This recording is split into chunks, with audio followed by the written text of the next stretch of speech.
আপনারা জনগণের সাথে পরিবেশের একটা সরাসরি সম্পর্ক স্থাপন করেন।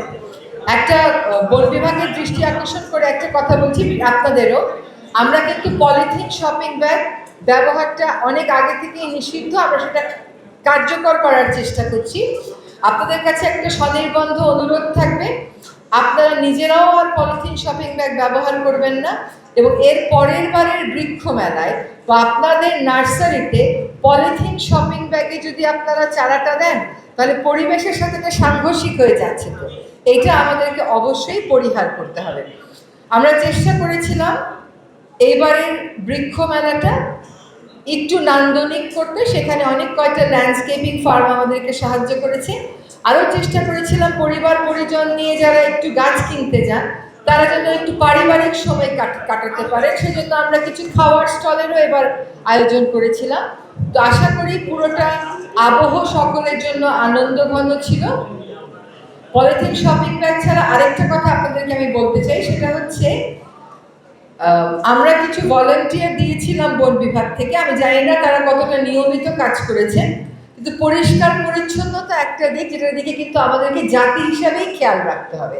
কোনো জাতি তো পরিষ্কার হবে না নিজেরা আমরা পরিষ্কার না হলে। তো গত পরশু যখন গিয়েছিলাম তখনও দেখেছি যেই খাচ্ছে উচ্ছিষ্টটা ফেলে রাখছে, বা প্যাকেটটা ফেলে রাখছে, বা প্লেটটা ফেলে রাখছে।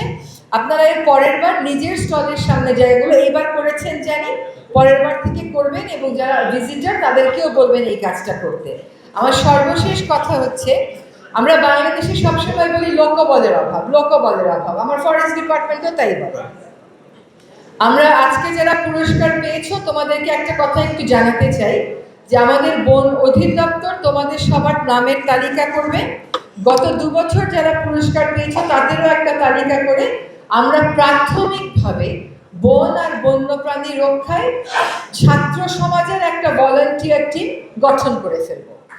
এবার যারা ছিল, গত 2 বার যারা ছিল, আর এরপরে যদি আগের যারা ছিল তারা আসতে চান, আমি আশা করব সিসিএফ সাহেব এই আহ্বানটা কার্যকরভাবে সবাইকে জানাবেন। আমরা কেন লোকবলের অভাবের কথা বলবো? 16 কোটি 18 কোটি মানুষের দেশে লোকবলের কেন অভাব হবে? এই যে আজকে যারা আগ্রহ নিয়ে পরিবেশ নিয়ে ছবি আঁকে, তারা আসলে পরিবেশকে ভালোবাসে বলেই এটা আঁকে।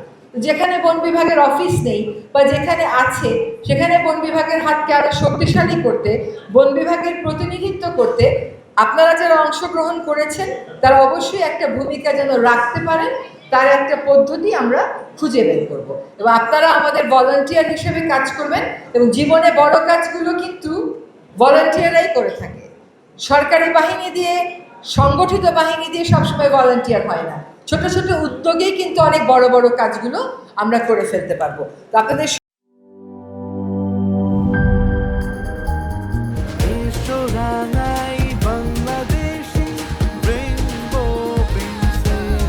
রেইনবো পেইন্টস, ছড়াও জীবনের রং।